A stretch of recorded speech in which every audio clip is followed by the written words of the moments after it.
कबूलातदार गावकर हा जो विषय आहे या संदर्भात सध्या श्रेयवाद चालू आहे। एक गोष्ट लक्षात घेतली पाहिजे की अनेक वर्ष जे शेतकरी पीडित राहिले त्यांना न्याय मिळणं फार आवश्यक आहे। तर या प्रश्नाचे दोन भाग आहेत। एक म्हणजे कबूलातदार जमिनीचं वाटप करणं आणि दुसरं आंबोली, चौकुळ, गेळे तिन्ही गावांमध्ये चुकीने वन खात्याच्या नोंदी झालेल्या आहेत, ह्या नोंदी दूर करणं। इथल्या ग्रामस्थांची मागणी अशी होती की जमिनीचं वाटप हे वन खात्याच्या नोंदी कमी झाल्यानंतर वन खात्याच्या ताब्यात असलेली जमीन आणि कबूलातदार जमीन यांचं एकाच वेळेला वाटप व्हावं आणि म्हणून हा प्रश्न प्रलंबित आहे। एक गोष्ट लक्षात घेतली पाहिजे की आंबोली, चौकुळ आणि गेळे तिन्ही गावांच्या ज्या हिअरिंग आहेत या उपविभागीय अधिकारी सावंतवाडी यांच्याकडे ऑलरेडी झालेले आहेत आणि वन खात्याच्या नोंदी रद्द करण्याची ऑर्डर सुद्धा झालेली आहे।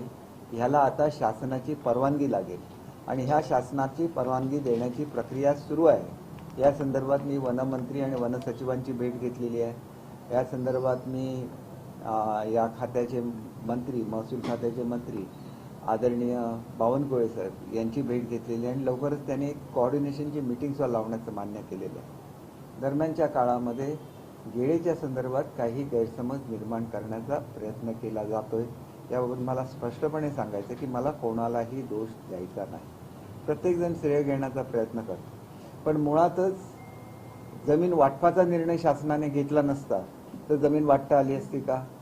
जमीन वाटपाचा निर्णय शासनाकडून मी करून घेतला आणि हा निर्णय करून घेतला त्याच्या संदर्भातले ज्यावेळेला आमचं पहिली टर्म होती, म्हणजे याच्यापूर्वी ज्यावेळेला मी मंत्री होतो त्यावेळेला इलेक्शन लागण्यापूर्वी हा निर्णय झाला, परंतु नंतर त्यावेळेला चंद्रकांत दादा पाटील हे महसूल मंत्री होते, त्याच्यानंतर राधाकृष्ण विखे पाटील साहेब मंत्री होते, त्यावेळेला निर्णय झाला आणि याच्यामध्ये कुठली आरक्षणं ठेवायची, जमीन कशा पद्धतीने वाटायची या संदर्भात शासनाने समिती नेमलेली आहे। त्या समितीचा अध्यक्ष मी आहे। या समितीमध्ये जिल्हाधिकारी आहेत, या समितीमध्ये टाउन प्लॅनिंगचे अधिकारी आहेत, सावंतवाडीचे SDO आहेत, तहसीलदार आहेत। तर एक वेगळ्या तऱ्हेची समिती आहे की लोकांना न्याय मिळाला पाहिजे यासाठी ही समिती काम करते। आज सुद्धा गेळेला जे वाटप झालेलं आहे ते पूर्ण जमिनीचं वाटप झालेलं नाही, फक्त 169 लोकांना त्यांचे सातबारे देण्याचे ऑर्डर झालेली आहे। एकूण 270च्या आसपास लोकांना हे सातबारे द्यायचे आहेत, लवकरच ते दिले जातील। हे प्लॉट सुद्धा मी स्वतः माझ्या कमिटीने करून दिलेले आहेत आणि त्याप्रमाणे प्रत्येक माणसाला न्याय मिळेल अशा पद्धतीने हे प्लॉट करून दिलेले आहेत आणि त्याच्यामुळे निश्चितपणे गेळेवासियांना न्याय मिळेल आणि हाच न्याय आंबोली आणि चौकुळ दोन्ही गावातल्या लोकांना मिळेल। गेळे हे छोटं गाव असल्यामुळे त्याची मोजणी होऊ शकली। आंबोली आणि चौकुळ ही दोन्ही मोठी गावं आहेत आणि तिथं मोठ्या प्रमाणात झाडोरा सुद्धा आहे आणि त्याच्यामुळे तिथं मोजणी करण्याचं काम हे साधारण 21 तारीखपासून सुरू होईल।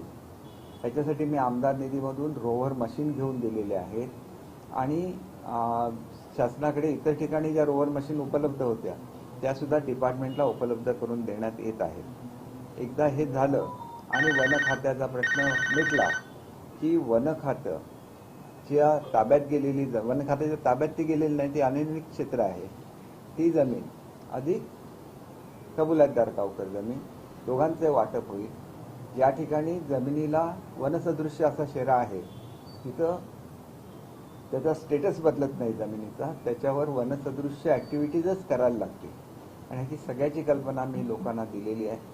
मध्यंतरीच्या काळामध्ये ज्यावेळेला या जमिनीच्या वाटपाचं हे होतं त्यावेळेला मला सुद्धा संबंधित ज्या क्रेडिट घेण्याचा प्रयत्न करतात त्यांचा फोन आला होता, मी संमती दिली म्हणून तर वाटप होऊ शकलं कारण मी त्या समितीचा अध्यक्ष आहे। त्याच्यामुळे मला कुठलंही श्रेय घ्यायचं नाही। ज्यावेळेला आपण एखादं काम करतो त्याला आपल्या भागातले जे ज्येष्ठ नेते आहेत जसे रवींद्र चव्हाण साहेब असतील, पालकमंत्री नितेशजी राणे असतील, सर्वांना बरोबर घेऊन त्यांच्या मार्गदर्शनाखाली सगळे कामं व्हायला लागतात। मी सुद्धा ती सगळी पद्धत अवलंबतो। तर कोणीही असं करत असताना कोणाला जर डावलण्याचा प्रयत्न केला तर दुसऱ्या साईडने त्याची रिॲक्शन येते। काल संजू परबनी एक प्रेस कॉन्फरन्स घेतली असं मला कळलं, तर हे स्वाभाविक त्यांच्या भावना दुखवतात, मग ते प्रेस कॉन्फरन्स घेतात। तर हा वाद असा होता कामा नये, श्रेयवादाचा वाद होता कामा नये। शेतकऱ्यांना जमिनी मिळाल्या पाहिजेत आणि हा प्रश्न जो अनेक वर्ष प्रलंबित होता, ज्याचा परिणाम तिथल्या स्थानिक लोकांवर झालेला आहे, तो लवकरात सुटला पाहिजे, हीच माझी भूमिका आहे आणि तो लवकरात लवकर सुटेल. आज सुद्धा मी या संदर्भातली मीटिंग ठेवलेली आणि ह्याच्यानंतरच्या काळामध्ये दर 15 दिवसातून एकदा आमच्या समितीची बैठक होईल, जेणेकरून लोकांना असं कळेल की काय प्रोग्रेस चालू आहे. हा प्रोग्रेस कळला नाही तर लोकांचा गैरसमज होतो. आज आंबोली चौकटीची लोक काय म्हणतील की आमचं वाटप का नाही झालं, तर आज मला अतिशय स्पष्ट शब्दात सांगायचं आहे की गेळेचं झालेलं सातबारांचं वाटप हे फक्त कबुलातदार जमिनीचं आहे, वन जमिनीचा त्याच्यामध्ये समावेश नाही. आणि त्यांची सुद्धा सुरुवातीपासून मागणी होती की वन जमीन आणि कबुलातदार गावकर एकाला वाटप करा, आणि त्याच्यामुळे त्यांचं वाटप जर त्यांनीच संमती दिली की आमचं कबुलातदार गावकर अगोदर करा, तर त्याला काय वाटप आज सुद्धा आंबोलीचं सुद्धा होऊ शकतं, लगेच चौकुडचं सुद्धा होऊ शकतं. पण जो वनजमिनीचं वाटप ज्यावेळेला वन खात्याची परवानगी येईल आणि शासनाची संमती होईल त्याच वेळेला होईल. खेड्यामध्ये तुम्ही काही जागा राखली, त्यांचा असा 385 दिवस हा मी लढा दिला अनेक मार्गाने. त्यात तुम्ही एकदा असं म्हणजे सांगितलं ते नेताजी सुभाषचंद्र बोस शाळेसाठी जी जागा आहे, त्यामुळे तो प्रश्न आपण सगळा सोडून आणला आणि हे सगळं केलं असं त्यांचं हे आहे. नाही बघा, मला तुम्हाला एवढंच सांगायचं, जमीन मुळात वाटप होऊ शकते का? जमिनीचा वाटपाचा GR कोणी काढला? मग तुम्ही त्याच्याबद्दल थोडं तरी रिस्पेक्ट ठेवाल की नाही? स्थानिक लेवलवर अमुक असावं की अमुक असावं याच्याबद्दल वेगवेगळी मतं असू शकतात. मग ती मतं असल्यामुळे आता त्या ठिकाणी ती शाळा सुद्धा अजून होऊ शकलेली नाही आहे. शाळा कोणासाठी होती? हा संपूर्ण डोंगराळ भाग आहे, त्याच्यातल्या मुलांना त्याचा फायदा झाला असता ना. केवळ स्वतःला श्रेय मिळावं म्हणून चांगली कामं बाजूला राहिली तर त्याच्यापासून आपण धडा शिकला पाहिजे आणि चांगलं वागलं पाहिजे, असंच माझं म्हणणं आहे. मला कोणावरही टीका करायची नाही आहे, कोणी लढा देण्याची गरज नाही, कारण ऑलरेडी ठरावच आहे त्याचा, वाटपाचा ठरावच आहे, वाटपाचा GR आहे, हे सगळे लेखी आहेत ना. वाटपाचे GR सगळे लेखी आहेत, मग लढा कशासाठी दिला? काहीच आवश्यकता नव्हती. ज्या दिवशी माझी पहिली मीटिंग झाली त्या तत्कालीन पालकमंत्र्यांच्याबरोबर, त्यावेळेस त्यांना मी सांगितलेलं होतं वन जमिनीचं आता वाटप होऊ शकत नाही, कबुलातदार जमिनीचं होऊ शकतं. मग त्याप्रमाणे मी प्लॉट करून दिले ना. मग प्लॉट मी करून दिल्यानंतर तुम्ही आभारसा नाही मानणार का? नाही मानले म्हणून मला का वाटत नाही. पण ही कोकणाची संस्कृती आहे का? ही कोकणाची संस्कृती नाही. मी ज्या पद्धतीने वाटप करून दिलेले आहे, गेळातील प्रत्येक नागरिक सुखी होईल. त्याच्यामुळे मी काय मतासाठी राजकारण करत नाही. मला ही सगळी गावं ही माझ्या घराप्रमाणे आहेत आणि त्याच्यामुळे तिथल्या लोकांना न्याय मिळाला की माझं काम होतं. आता सुद्धा हट्ट केला होता 169 पेक्षा अधिक लोकांना द्या. जोपर्यंत त्यांची पूर्ण चौकशी होणार नाही तोपर्यंत कोणालाही अतिरिक्त आणि सातबारे दिले जाणार नाही. संपूर्ण प्रक्रिया केल्याशिवाय दिलं तर पुढे त्याच लोकांना अडचणी निर्माण होणार आहेत. प्रक्रिया पूर्ण करून त्यांना दिलं की त्या लोकांचं भलं होणार आहे आणि आपलं भलं कशात आहे हे समजलं पाहिजे. उगाच आंदोलनाच्या नावाने आंदोलन करायचं याला अर्थ नाही, कारण ऑलरेडी ऑर्डरच दिलेली आहे वाटपाची. त्याच्यामध्ये काय प्रश्न होता? काहीही प्रश्न नव्हता. त्यांनी जे काय प्रस्तावित केलं तसं वाटप झालेलं नाही आहे. मी व्यवस्थित वाटप, प्रत्येकाला न्याय मिळेल अशा पद्धतीने जमिनीचं वाटप करून दिलेलं आहे. समितीचा अध्यक्ष म्हणून म्हणजे मी नाही, त्याच्यामध्ये जिल्हाधिकारी आहेत, त्याच्यामध्ये टाउन प्लॅनिंग ऑफिसर आहेत, सर्वच लोक आहेत. त्याच्यामुळे इथं कुठलाही वाद होता कामा नये एवढंच मी सांगतो. मला कोणावर आरोप करायचा नाही, कोणाला बरं वाईट म्हणायचं नाही आहे. शेतकऱ्यांसाठी हा प्रश्न लवकरात लवकर सुटला पाहिजे आणि ती माझी जबाबदारी आहे.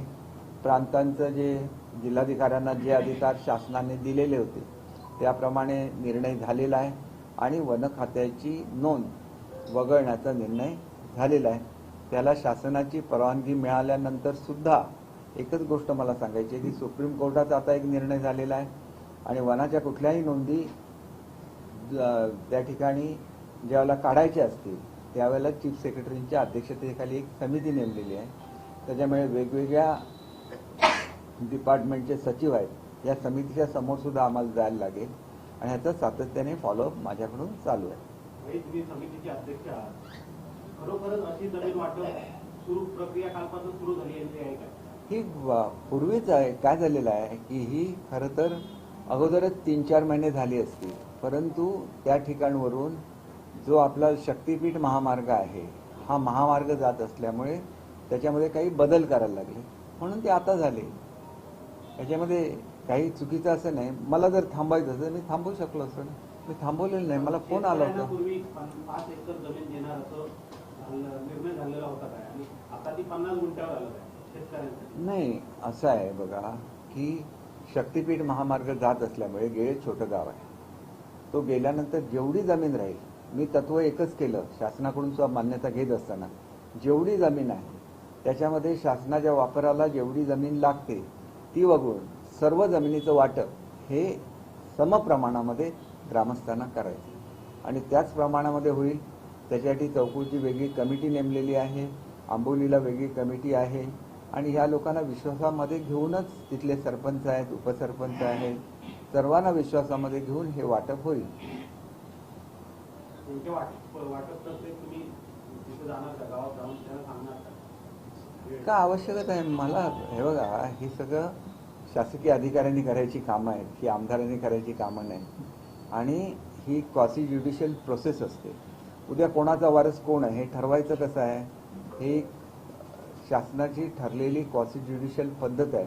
त्या पद्धतीने त्याची एन्क्वायरी होणार आणि त्याच्यानंतर कोणाला जमीन द्यायची उरलेल्या जे आता मयत झालेले आहेत त्यांची ते ठरेल. नाहीतर मग पुढे होऊन त्याच्यामध्ये वाद होतील ना. वाद कुठल्याही गावामध्ये होता कामा नये अशी माझी ठाम समज. म्हणजे एकंदरीत या सगळ्यामध्ये तुम्ही अध्यक्ष होता, अध्यक्ष तर मी आहे, अध्यक्ष तर आहेच, परंतु हा सगळे GR हे शासनाचे निघालेले आहेत. मी स्वतः काढून घेतलेले आहेत मंत्री म्हणून. त्या काळात जेव्हा निघाले त्यावेळेस सुद्धा मी मंत्री होतो, आता निघाले त्यावेळेस सुद्धा मी मंत्री होतो आणि त्याच्यामुळे असं कुठेही असण्याचं कारण नाही की मुळात जर जमिनीच्या वाटपाचा GRच नसेल तर जमीन कोण वाटू शकतं? कलेक्टर वाटू शकत नाही, प्रांत वाटू शकत नाही, कोणच नाही. GR सगळे मी काढून घेतलेले आहेत. त्याच्यामुळे एक साधं कर्तव्य म्हणून एक नाव जरी घातलं असतं की आम्ही आभारी आहोत तरी आपापसात वाद झाला नसता ना. वाद होऊ नये अशीच माझी इच्छा आहे. बघा, असं कोणीतरी केलं तर मग आमच्या पक्षाची लोक सुद्धा त्याच्यावर काहीतरी रिॲक्शन देणार. तर कोणी रिॲक्शन सुद्धा देऊ नये. हे वाटप झालं की माझा प्रश्न हे झाला की माझ्या घरातल्यासारखी ही सगळी मंडळी आहे. कोणी गैरसमज करून दिले आणि काही केले तरी शेवटी everything is well that ends well अशी म्हण आहे आणि त्याच्यामुळे शेवट गोडच होणार त्याचा. कारण प्रत्येक गोष्ट मीच करून घेतलेली आहे. त्याच्यामुळे कुठला त्याच्यामध्ये प्रश्न आणि मला कशाला श्रेय पाहिजे सांगा? मी 4थ्यांदा आमदार झालो, आतापर्यंत कोणच झालेलं नाही आहे सिंधुदुर्ग जिल्ह्यामध्ये कंटिन्युअस 4 वेळा. मी का होऊ शकलो? तर मी श्रेयवादासाठी लढत नाही. मला लोकांचे प्रश्न सोडवायचे असतात आणि ते मी प्रामाणिकपणे सोडवलेले आहे. हा प्रश्न सुद्धा मी सोडवलेला. आता वाटप करत असताना प्रत्येक गोष्ट का मी माझ्या हाताने करणार नाही. त्याला जसं तुम्हाला सांगितलं की आंबोली जमिनीच्या मोजणीमध्ये अडचणी निर्माण झाल्या, याच्यासाठी आम्ही प्रायव्हेट एजन्सीला विचारलं तर त्यांनी 1 कोटीपेक्षा जास्त रक्कम मोजायला सांगितली. हा सुद्धा प्रश्न सुटून 21 तारीखपासून त्यांची मोजणी सुद्धा सुरू होते. त्यांची मोजणी सुरू झाली तरी ते लोक वाटप करून घेणार नाहीत जोपर्यंत वन खात्याचा प्रश्न सुटणार नाही तोपर्यंत. कारण लोक तिथली मानी आहेत, त्यांना वाटतं की आमची जमीन वन खात्याने चुकीच्या पद्धतीने ताब्यात नावावर झालेली आहे, ती आम्हाला मिळाली पाहिजे आणि ह्याला माझा 100% पाठिंबा आहे तिन्ही गावातल्या लोकांना. भाई, एकनाथ शिंदेच्या बालेकिल्ल्यामध्ये वनमंत्री, पालघरचे पालकमंत्री 20 ऑगस्ट आणि 22 ऑगस्टला जनता दरबार घेत आहेत. एकनाथ शिंदेच्या बालेकिल्ल्यामध्ये भाजप आणि शिंदे शिवसेनेमध्ये काही वर्चस्वाची लढाई सुरू आहे का? नाही बघा, पालकमंत्र्यांना त्यांच्या ह्याच्यामध्ये जनता दरबार घेण्याची मुभा आहे आणि एकनाथ शिंदे साहेबांचा सगळ्यांना पाठिंबा असतो. एकनाथ शिंदे साहेब हे नेते आहेत. नेते कोण आहेत तर आपण बघितलं तर देवेंद्र फडणवीस नेते आहेत त्यांच्या पक्षाचे, म्हणजे महाराष्ट्रापुरते. वर मोदी साहेब आणि अमित शहा आहेत. तसंच आमच्या पक्षाचे राष्ट्रीय नेते हे एकनाथ शिंदे साहेब आहेत. राष्ट्रवादी काँग्रेस अजित पवार त्यांचे राष्ट्रीय नेते आहेत आणि ह्याचे सुद्धा नेते आहेत, म्हणजे राज्याचे सुद्धा नेते आहेत. आणि त्याच्यामुळे सर्वसाधारणपणे आपण बघितलं तर हे वाद हे नेत्यांमध्ये नसतात. वाद आपल्याला वाटतं की हे वाद आहेत पण प्रत्यक्षात तसं नसतं. बारामती रयत शिक्षण संस्थेमध्ये जिथे शिक्षणाचं मंदिर आहे त्या ठिकाणचा एक धांगड दिव्याचा व्हिडिओ व्हायरल होतो. त्यामध्ये जी नृत्यांगना आहे ती अश्लील वर्तन करताना पाहायला मिळते आहे आणि या शिक्षण संस्थेचे अजित पवार आणि शरद पवार यांचं त्या ठिकाणी वर्चस्व. बरोबर, ही गोष्ट अशी आहे की असा काही प्रकार घडला असेल तर माझी खात्री आहे दादा असतील किंवा साहेब असतील त्यांच्यावर कारवाई करतील. कारण प्रत्येक गोष्ट एवढ्या मोठ्या संस्थेमध्ये रयत शिक्षण संस्थेच्या शेकडो शाळा आहेत, त्यामुळे प्रत्येक ठिकाणी त्यांना माहिती असेल काय चाललेलं आहे, कुठले कार्यक्रम, असं मला वाटत नाही. झाला असेल आणि तुम्ही म्हणता तसा जर प्रकार झाला असेल तर संबंधित जे कोणी तिथं प्राध्यापक असतील, प्राचार्य असतील, त्यांच्यावर कारवाई दादा करतील याची मला खात्री आहे.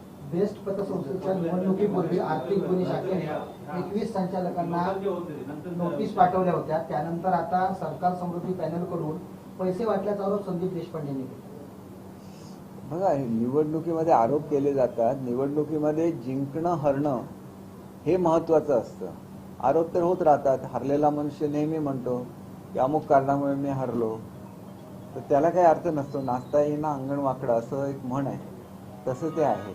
शेवटी त्या पतसंस्थेमध्ये कुठलं पॅनल जिंकतं हे जास्त महत्वाचं आहे आणि माझी खात्री आहे की भाजपने जे पॅनल आहे ते त्याच संस्थेमध्ये जिंकेल.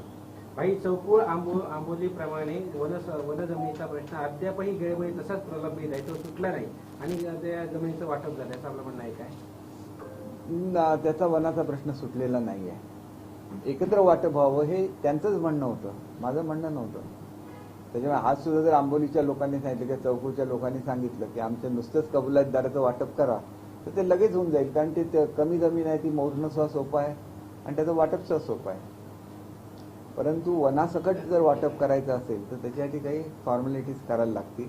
आणि आनंदाची बाब अशी आहे की ह्याच्या संदर्भात त्याचं हिअरिंग घेण्याचा निर्णय हा सुद्धा मी शासनाकडून करून घेतला.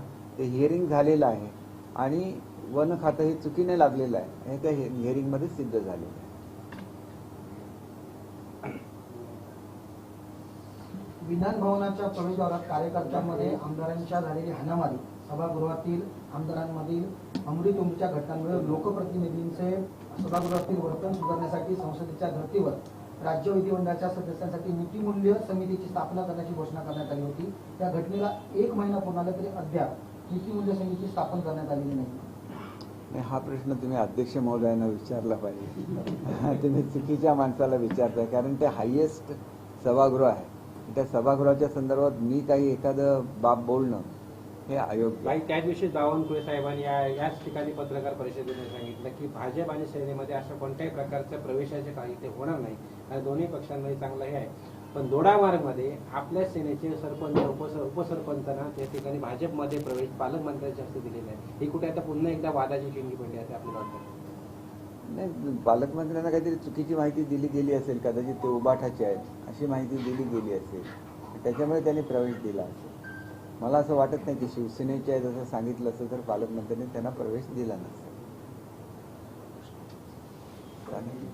थँक्यू. मला एक आपल्याला गोष्ट अशी सांगायची आहे की आज आम्ही जे बंगले देतोय सिंधुदुर्गमधल्या नागरिकांना, की जे बंगले पुढच्या काळामध्ये आम्हा बंगलोज म्हणून चालवावे याच्यासाठी आमचा प्रयत्न चालू आहे, ताजने ते चालवावे, जेणेकरून एक संपूर्ण चमत्कार हा जिल्ह्यामध्ये घडेल.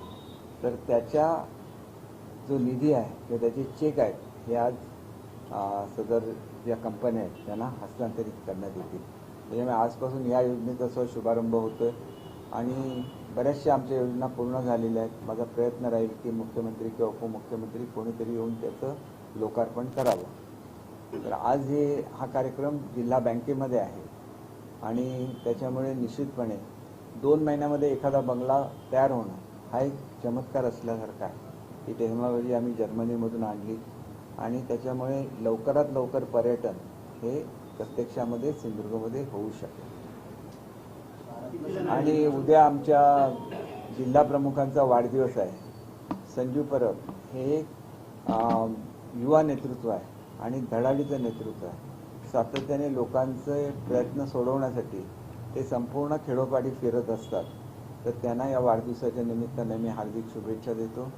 दर मंगळवारी खरं तर मी मुंबईला असतो, त्यांच्या वाढदिवसासाठी थोडा वेळ मी सावंतवाडीत थांबणार आहे आणि नंतर मग आमच्या मीटिंग आहेत. कारण आमच्या काही पर्यटनाच्या संदर्भात म्हणजे ताजबीजचं शिरोडाचा प्रश्न आहे त्या संदर्भात मीटिंग लागायची आहे किंवा या ठिकाणी जे आपल्या महसूल मंत्री महोदयांनी जाहीर केलं होतं ती मीटिंग लागायची आहे. त्यामुळे मंगळवार बुधवारी मी मीटिंगसाठी असेल, पण हल्ली मी 4 ते 5 दिवस मतदारसंघात असतो आणि निश्चितपणे आपण जर बघितलं तर प्रत्येक गोष्टीमध्ये राजकारण आणण्याचा प्रयत्न चाललेला आहे. तुम्ही बघितलं की पूर्वी सावंतवाडीचा आंबोली रस्ता आहे, त्याची परिस्थिती काय होती, आज तो केवढा चांगला आहे. तिरोडा आपल्या दोडामार्ग ते तिलारी संपूर्ण रस्ता व्यवस्थित झालेला आहे. कुठेतरी पावसामुळे खड्डे वगैरे पडतात तर ते बुजवले गेले पाहिजे, त्याच्याबद्दल दुमत काहीच नाही. परंतु ती कारवाई चालू असते. कोणी असं वातावरण निर्माण करण्याचा प्रयत्न करू नये की आम्ही काहीतरी आंदोलन केलं आणि हे झालं, असं नाही. ती कारवाई चालू करण्याच्या सूचना या मी पूर्वीच दिलेल्या आहेत एक्झिक्युटिव्ह इंजिनियरला बोलून, आणि त्याप्रमाणे त्यांची कारवाई सुरू होती. आणि गणपतीच्या पूर्वी सर्व रस्ते म्हणजे केवळ ह्याच्यातलेच नाही तर ज्या नगरपालिका आहेत त्या क्षेत्रातले खड्डेसुद्धा सगळे बुजवून घेण्याच्या सूचना दिलेल्या आहेत. अर्थात पावसाची परिस्थिती तुम्ही बघितलेली आहे की केवढा प्रचंड प्रमाणात पाऊस गेल्या 3-4 दिवसात चालू आहे. पाऊस थोडासा कमी झाला की सगळी कामं पूर्ण होती. राजकारण होतं, तुमचा शांत स्वभाव त्याच्यामुळे विरोधक किंवा तुमचे मित्र पक्षाचे हे करतात. शांत स्वभाव असणं चांगलं आहे ना. शांत स्वभावामुळे तुम्ही परत परत निवडून येतात. जे अग्रेसिव्ह आहेत ते घरी बसतात. पण भाई एकंदरीत विरोधी तुमच्यावर कधीतरी विरोध करताना दिसतच नाही. पण तुमच्याच पक्षातले लोक वारं म्हणजे तुम्ही राष्ट्रवादीत असताना सुद्धा काँग्रेसचेच लोक तुमच्या विरोधात बोलायचे. आता सेनेत गेलाय भाजपचेच लोक बोलतायत. म्हणजे वारंवार तुमच्याबरोबर असणारे का? भाजपचे 99% कार्यकर्त्यांशी माझे अत्यंत जिव्हाळ्याचे संबंध. एखाद दुसरा कोणतरी बोलत असेल तर त्याच्यामुळे पक्ष वाईट कसा ठरतो हा प्रश्न आहे. आपण सगळ्यांना एकत्र घेऊन चाललं पाहिजे.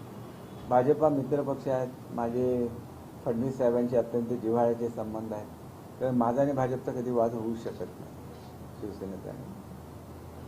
मल्टी स्पेशालिटीसाठी इन्सुलिवाल्यांनी असं थेट सांगितलंय की आमच्याकडे जी जागा आहे आता सध्या इन्सुलीची ती जागा आम्ही शेतकऱ्यांनी दिली, त्यामध्ये मल्टी स्पेशालिस्ट हॉस्पिटल व्हावं अशी वेगळी मागणी केली. अशी आहे की हॉस्पिटल याच्यासाठी लॅब लागते. हॉस्पिटलसाठी ॲडमिनिस्ट्रेटिव्ह वेगवेगळ्या बिल्डिंग लागतात. ज्या ठिकाणी मूळ हॉस्पिटल आहे तिथंच मल्टी स्पेशालिटी झालं पाहिजे. म्हणून जर कोणी ज्यांना अशी इच्छा असेल तर त्यांनी राजघराण्याची भेट घ्यावी. त्यांच्या नुसत्या सह्यांसाठी थांबलेलं आहे. मल्टी स्पेशालिटीचं टेंडर झालेलं आहे, त्याची एजन्सी फायनल झालेली आहे.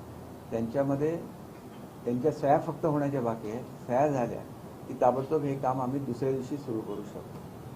आणि माझं तर स्वतःचं आता म्हणणं असं झालेलं आहे की आहे ते जे हॉस्पिटल आहे ते सुद्धा इमारत हे करून एकाच ठिकाणी हॉस्पिटल आणि मल्टी स्पेशालिटी एकाच ठिकाणी दोन्ही, आणि ते एकाच ठिकाणी आहे, फक्त ते एकामेकाला जोडलेलं नाही आहे, ते जोडलं जावं अशी सुद्धा मी सूचना केलेली आहे की ती सुद्धा तुम्ही परिस्थिती बघा.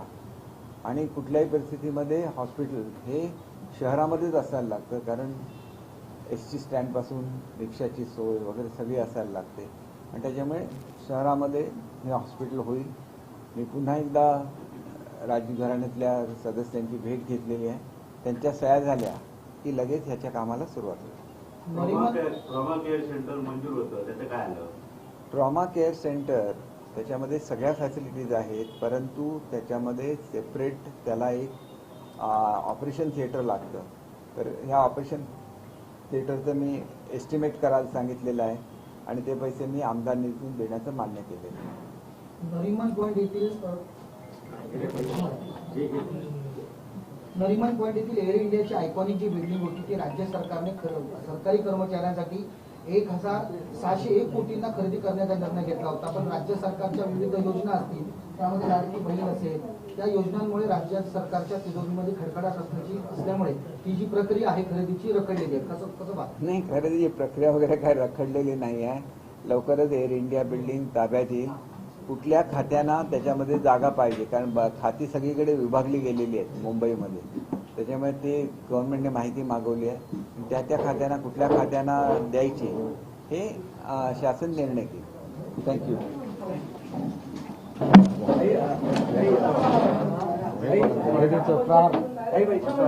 म्हणजे 100%